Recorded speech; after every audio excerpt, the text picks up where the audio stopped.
Kira, I know you out there. Thank you for chiming in. You had a lot of smart remarks to say about Mr. Thomas. How are you? Well, he's here. And he's in Fayetteville too, so maybe you could say it to his face one day. We got cousin Teresa, cousin Dwan, cousin Kendall. They're up in the Virginia, D.C. area. All right, Thank you guys for listening. Love you guys. And also my daughter, Savannah Blanton, which is in Virginia. She is on listening as well. All right. Hey, daughter. Hey, y'all. And by the way, if you're out there in the global stratosphere and you don't know about how to listen, you can also pass the information on to your friends that you can download the TuneIn app, and it's a free app, and just search for bronco-iradio.com, as well as dialing toll-free 712-432-5788, courtesy of our partners at Audio Now. So that's how you can listen to us. And simply go to the website as well too, and just bronco-iradio.com and click the listen live button, and our portal will open up, and just drop it down on your desktop and check us out. All right. Yeah. All right. So the wonderful thing, Stephanie, is that this is not just a local radio station, but you've got people from all over the world that can join in and learn about you and Dancing Without Sin Fitness and all of this wonderful stuff that you're doing. So with that, now let's jump in a little bit to Dancing Without Sin Fitness. So such a phenomenal name, and it took me a second to actually understand what this thing was all about. But tell us, in your words, tell us a little bit about Dancing Without Sin Fitness. So Dancing Without Sin Fitness, if you think about the word sin, we do have Christians out here that think that dancing may be a little bit of a problem. They may turn their nose up. But I have found that I don't care what walk of life you are, what age you are, when you hear music, it makes you smile. Yeah. When you hear music, even if you can't dance, it makes you bounce. Yeah. It makes you do something. So there's nothing wrong with dancing. And it definitely will keep you fit, because when I was in the club, All right. we were all in the club. Yeah. We were all really, really fine. We're still fine, but we want to get back to those club bodies. So in order to do that, Dance Without Sin Fitness, there is no smoking. There is no alcohol. There is no cursing. It's just dancing. Wow. Well, didn't David dance?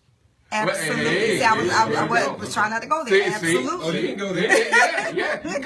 And see, here's the truth of it. And regardless of what people may say about music, we all know. Well, maybe y'all do, but I don't know anyone that doesn't like music. Do you know anybody that hates music? I don't know. And probably if I found out that somebody we got rid of them people. We relinquished their application. Yeah, I really do. I can't think of anybody that doesn't like music.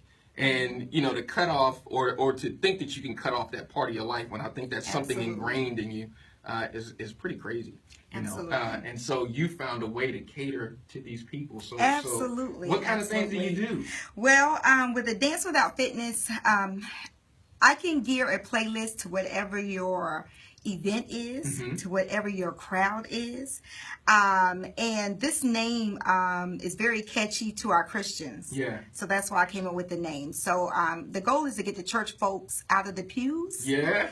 And moving, because to be a complete Christian, not taking care of yourself, that's one part that we are forgetting. Yeah. Yeah. So when they see the title, I get phone calls, I get emails from Christians that normally maybe wouldn't bounce, right.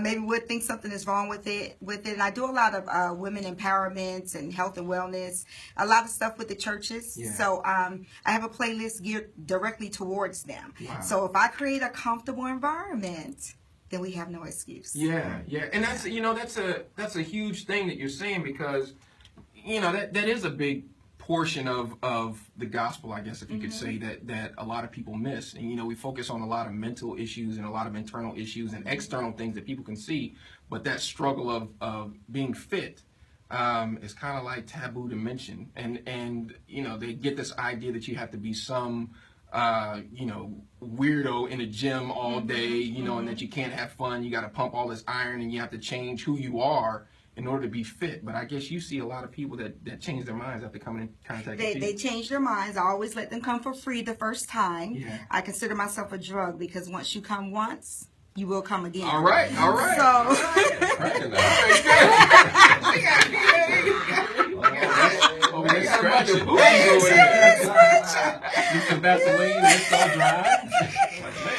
So I always offer free free class. And when I first started this, I've been teaching Zumba now for 6 years. Okay. So it started out with Zumba. And I didn't know anything about Zumba. I found out about it through my best friend Janice in Augusta, Georgia. She started teaching. She said, Steph, you really need to check this program out. It's for you. Right. You would want to do this. And I was like, Zumba? I don't do no African. I didn't know what it was.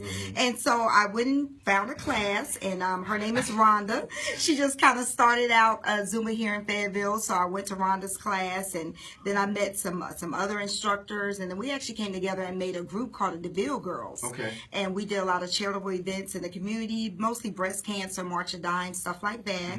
And it kind of went from there. And I want to do a shout out to the DeVille Girls out there, the dynamic DeVille Girls. Rhonda, Gretchen, Val, Portia, Nat, Fanny, and Riza. Love you guys, and thank you guys for getting me started, because it definitely did start with them. Yeah. And then my mind just started wandering, and I actually just woke up one morning with this Dance Without Sin thing. Really? I promise you. Wow. I did. I've been saying in my Zumba class, hey y'all, this is Dance Without Sin.